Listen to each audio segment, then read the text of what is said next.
insya Allah akan terbuka 19 juta lapangan pekerjaan untuk generasi muda dan kaum perempuan. 5 juta diantaranya adalah green jobs.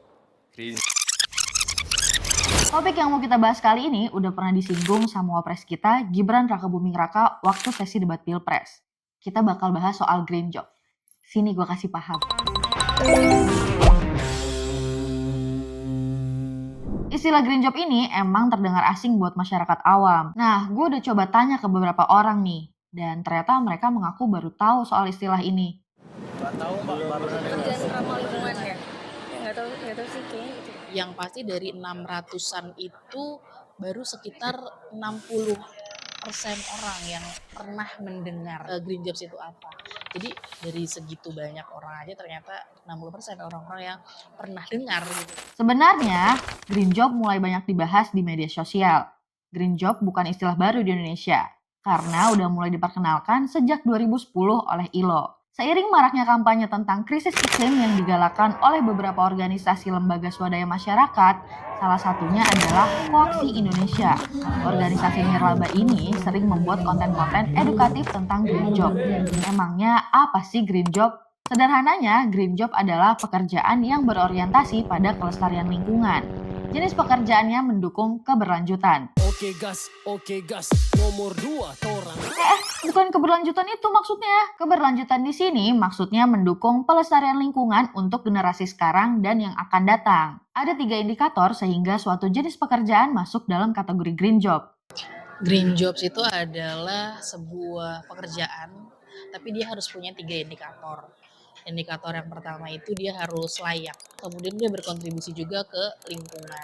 Yang terakhir itu inklusif, artinya green jobs ini tidak hanya terbatas di daerah-daerah tertentu, tapi di semua lokasi, di semua situasi itu bisa tercipta lapangan kerja hijau ini gitu. Nah, gue sambil jelasin dikit ya. Green job ini lahir karena kualitas lingkungan semakin memburuk.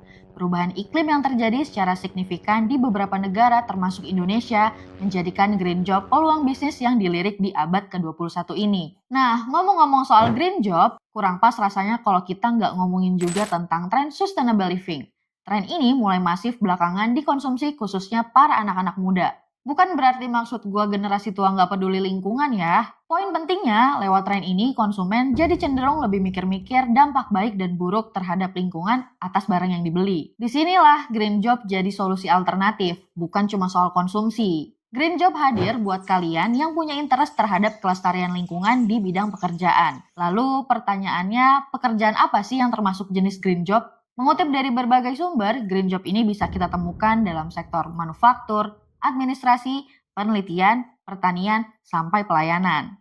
Contoh pekerjaannya kayak analis data lingkungan, petani urban, desainer fashion berkelanjutan, arsitek ramah lingkungan, insinyur nuklir, hingga konten kreator, dan masih banyak lagi. Jenis pekerjaan green job ini tentunya nggak bisa berkembang pesat tanpa dukungan dari pemerintah. Nah, Kementerian Ketenagakerjaan atau Kemnaker mengklaim bakal dukung penerapan green job di Indonesia. Sekjen Kemnaker Anwar Sanusi bilang, Kemnaker bakal jadiin green job ini sebagai pekerjaan prioritas. Di sisi lain, Badan Perencanaan Pembangunan Nasional atau Bappenas menargetkan di tahun 2045 nanti bakal ada 15,3 juta pekerja green job. Jumlah itu 3 kali lipat lebih banyak dari yang dijanjikan sama Gibran di awal video ini. Gak afdol rasanya kalau kita ngomongin yang hijau-hijau gini kalau kita nggak nyinggung soal target energi baru terbarukan di Indonesia. Di tahun 2025, pemerintah menargetkan bauran EBT kita itu di angka 23%. Sedangkan di tahun 2045 yang katanya tahun emas itu, pemerintah menargetkan bauran EBT di angka 70%. Keren kalau beneran kejadian. Gak cuma soal EBT, pemerintah juga punya target net zero emission di tahun 2060.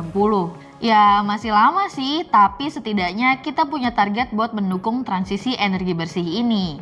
Itu artinya green job di Indonesia sangat menjanjikan buat para generasi muda atau para Gen Z. Untuk merespon Paris Agreement itu dengan pembangunan yang berkelanjutan. Nah, dari pembangunan berkelanjutan ini nantinya akan tercipta sekitar 300.000 lapangan pekerjaan khususnya di transisi energi. Ini gue bukan lagi hasut kalian supaya jangan bekerja di bidang pertambangan. Enggak gitu. Ya itu terserah kalian aja. Gue cuma mau ngasih tahu kalau green job ini punya potensi yang lebih gede gitu di kedepannya.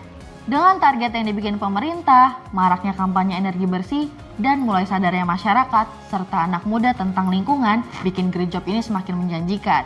So, make your choice.